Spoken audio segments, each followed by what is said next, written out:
이명박 정부 최고 실세로 군림했던 신익의 좌장 이재호. 대우나 전도사로 MB정부 탄생에 혁혁한 공을 세웠던 그가 대헌전도사가 되어 돌아왔다. 박근혜 후보의 4년 중임제는 장기 집권에 불과하다면서 분권형 대통령제 공약을 촉구하고 나선 이재호 의원. 연일 박근혜 후보에게 각을 세우며 선대위 참여 요청을 거부하고 있는 그의 진짜 속마음은 무엇일까? 대선까지 이제 남은 시간은 35일. 킹메이커 이재호는 과연 박근혜와 한 지붕 한 가족이 될 수 있을 것인가? 새로운 정치 세력을 꿈꾸는 왕의 남자 이재호 의원을 지금 바로 만나보자.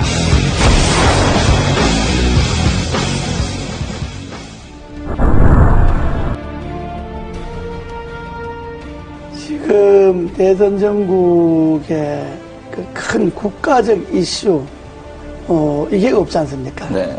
이제 이명박 정부가 끝나면 과거 이제 군사 독재에서 문민정부로 끝나는 한 시기가, 그러니까 김영삼 대통령, 김대중 대통령, 노무현 대통령, 이명박 대통령.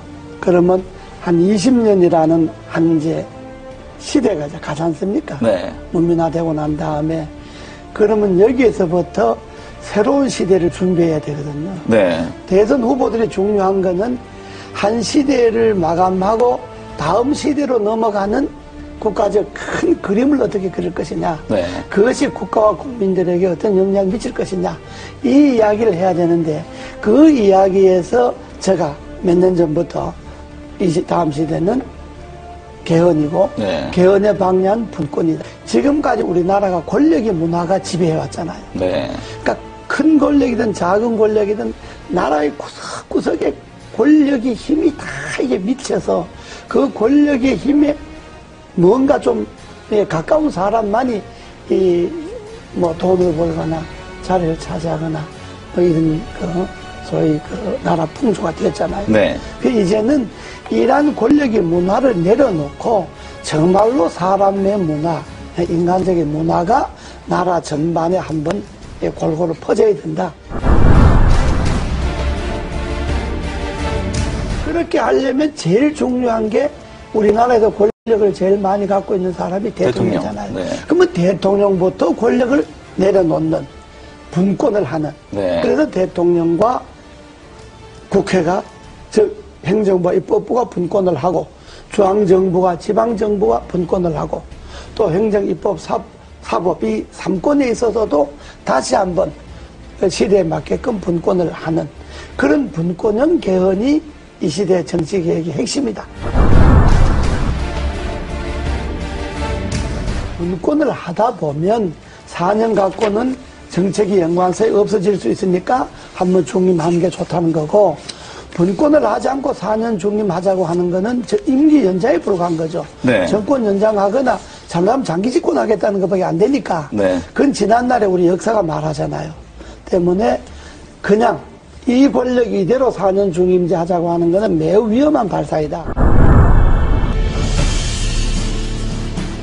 이것이 지금 시대의 분권의 핵심이고 시대 정치개혁의 본질입니다. 여기에 한 정치인의 가치와 철학, 시대에 대한 안목, 미래에 대한 예견 이런 것들이 들어가서 분권형 개헌이 선진국으로 가고 대한민국 위상을 지킬 수 있는 길이다라고 하는 이 안목에서 출발해야지 단순히 권력을 잡기 위해서 이런 말을 하면 표가 좀 더 올 거다 덜 올 거다 이 생각을 해갖고 후보들이 이야기하는 건 안 되죠. 저는 뭐 개헌에 대한 분권형 개헌에 대해서 제일 좋기는 취임하고 1년 안에 하겠다든지 이런 확실한 공약이 제일 필요하지만은 그러니까 그거는 또 저 생각일 수가 있으니까 또 그렇게 생각하지 않는 사람일 수도 있으니까 일단 분권형 개헌을 비롯해서 취임 1년 안에 나라의 바람직한 방향으로 개헌을 하는데 이 시대의 흐름이 나눔이잖아요. 경제도 민주화하자 그러면서 왜 권력을 민주화 안 합니까? 지금 의원들이 분권형 개헌 추진 국회의원 모임을 네. 하나 만들려고 여러 의원, 여야 의원들이 만들자고 제안이 많이 들어와서 네. 아마 곧 거기 옮겨질 하나의 거예요. 또 세력 개헌 행보의 종착점은 개헌이고요. 네. 분권형 개헌이 되게 하는 네. 게 종착점이고, 되면 저는 제가 주장하고 생각했던 것이 되면 그걸로 이제 정치인 역할 다 하는 거고, 네. 다만 정치인들에게만 맡겨서는 정치인들이 개인의 이해관계에 따라서 개헌을 생각하니까 국민들이 힘을 모아서 이 시대의 요구인 분권형 개헌을 하도록 하자. 네. 그래서 전국에 이제 한 4,000명 정도 모여서 창립대회를 했죠, 국민연합. 네. 그러고 이제 16개 시도 분권형 연합이 21일 날 이제 결성이 다 끝납니다. 지금 한 8개가 결성이 됐는데, 끝나면 각 시도, 시군 분권형 개헌 국민연합 대표들이 한 1박 2일 모여서 장시간 네. 토론을 할 겁니다. 대선에 네. 분권형 개헌 문제를 어떻게 할 것이며, 또 대선 후보들 간의 이 주장을 어떻게 관철시킬 것이냐 하는 것들을 아마 전국 시도연합, 시군연합 대표들이 모여서 네. 한 1박 2일 정도 세미나를 합니다. 국민연합의 대표들이 따로 있고, 국민연합은 내가 주장하는 가치와 철학을 그게 이 시대의 흐름에 맞다라고 생각하는 사람들이 네. 전국에 12만 명이 지난번에 분권형 개헌 청원을 했잖아요. 네. 지금 서명 받은 게 한 100만쯤 됩니다. 네, 벌써 그렇게 늘었습니까? 예, 이게 네. 이제 300만 서명을 받으려고 하는데, 이 분권형 국민연합 각 시군 대표 이 사람들은 정치를 안 한 신인들도 많이 있고요. 정치권에 있었던 사람들도 있고. 네. 그러니까 정말로 이 분권이 맞다, 시대 흐름의 분권이 맞다라고 생각하는 일반 국민들이 참여를 해서 12만 명 쉽게 네. 발견해 서명 내서 개헌 국회 청원 나오고. 그렇다면, 일반적인 그런 제야단체, 국민, 연합, 이런 정치단체가 아니고, 네. 하나의 가치를 두고 뭉친 그러니까요. 그런 시민들, 국민들 그러니까 정파를 모임이기 떠나서 때문에 가치 제안으로 하겠다는 그렇습니다. 말입니까? 모임이기 때문에 그거는 지금 발기인으로 개헌 청원한 것만 해도 12만 명이고, 지금 거기에 가두 서명을 한 사람만 해도 100만 명이 100만 명. 넘으니까 아마 국민연합의 결정이 어느 정도 효과가 있을는지는 아직 모르겠습니다만은, 그러나 대선 전국에 간과해서는 안 될 거예요. 서명한 회원들 100만 명 중에 앞으로 300만 명 서명을 받을 계획인데, 다 안 된다 하더라도 서명한 사람 중 3분의 1만 어느 한 곳으로 표가 간다면 대단하죠. 영향을 미칠 수가 있죠. 네. 예. 아직까지 이제 그 가치에 제일 중요한 게 분권형 개헌이잖아요. 네. 그러니까 분권형 개헌 전에 분권이라는 데한 인식. 그렇죠.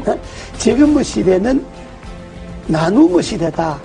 나누고 남을 배려하고 양보하고 이런 시대인데, 지금 권력을 잡겠다는 건 그것하고 역행하잖아요.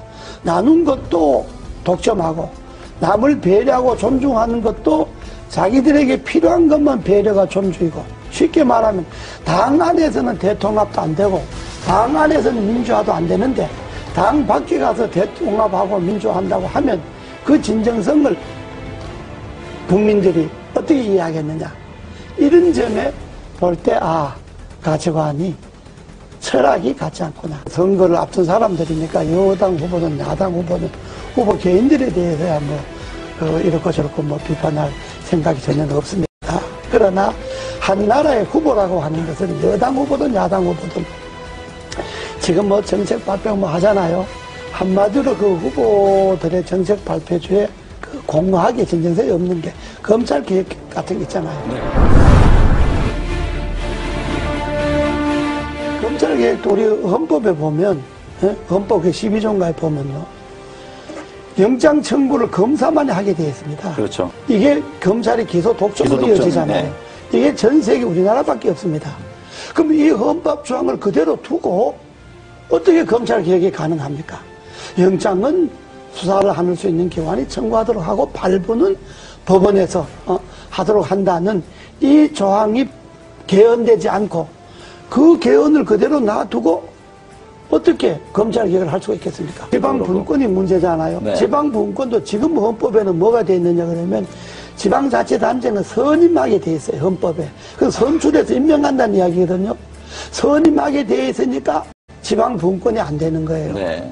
그러니까 헌법을 그대로 이 권력 중심의 제왕적 권력의 헌법을 그대로 두고 뭘 쇄신하겠다, 개혁하겠다 하니까 제가 볼 때는 그게 다 이게 잘못된 거다. 그래서 제가 언제 표현을 좀 과했습니다만은 알면 없고 축제에만 늘어났다는 그렇죠. 이야기가 정치개혁의 핵심인 개헌에 손을 안 대고 권력 분점에 손을 안 대고 그 헌법을 그대로 두고 거기에 가지만 책임 총리제나 정부 통령제도 그렇습니다.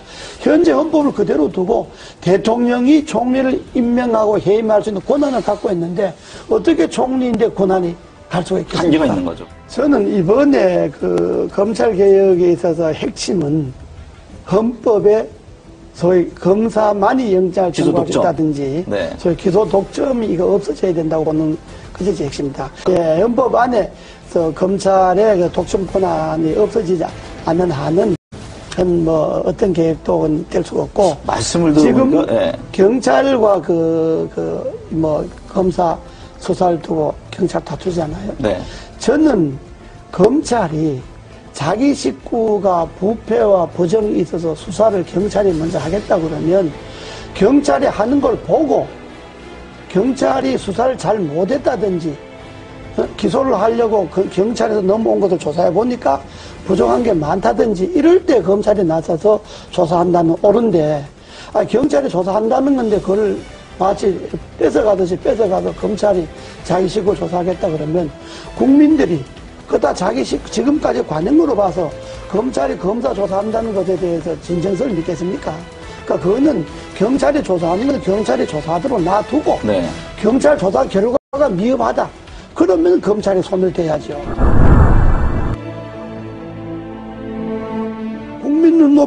국민이 눈높이에 자기를 맞춰서 정치를 해야 되는데 되게 정치한 사람들 자기 눈높이에 국민을 보고 그렇다면 국민이 동의가 있으면 이제 헌법도 무슨 뭐 국민의 동의가 있어서 개헌한다. 아니 당연히 국민이 뭐 안을 내야 동의를 하든지 반대하든지 하죠. 네. 국민들이 무슨 분권을 하라든지 뭘 하든지 안을 국민들이 냅니까?